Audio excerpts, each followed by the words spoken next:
আদম আলাইহিস সালাম যখন জান্নাতে ছিলেন তখনও তার কাছে হৃদয়ের মধ্যে কিছুটা শূন্যতা অনুভব হয়েছে, যেটা আল্লাহ রাব্বুল আলামিন হাওয়া আলাইহিস সালামকে দিয়ে পূর্ণ করেছেন।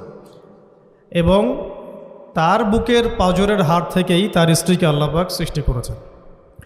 এবং উভয়ের প্রতি আল্লাহ পাকের নির্দেশ কিন্তু সমান ছিল। এমন না যে আদম আলাইহিস সালামকে বলা হয়েছে এই গাছের কাছেও যেও না, হাওয়া আলাইহিস সালামকে বলা হয় না, এই ব্যাপারটা কিন্তু এমন নয়। বরং উভয়ের প্রতি সমান আদেশ ছিল, ওয়ালা তাকরাবা হাদিহিশ শাজারা। তাকরাবা শব্দটা দ্বিবচন, তোমরা দুজনের কেউই এই গাছের কাছে যাবে না। অর্থাৎ আল্লাহ পাকের যে আদেশগুলো আসমানি কিতাবের মাধ্যমে আমাদের কাছে এসেছে, এগুলো নারী এবং পুরুষের জন্য সমান।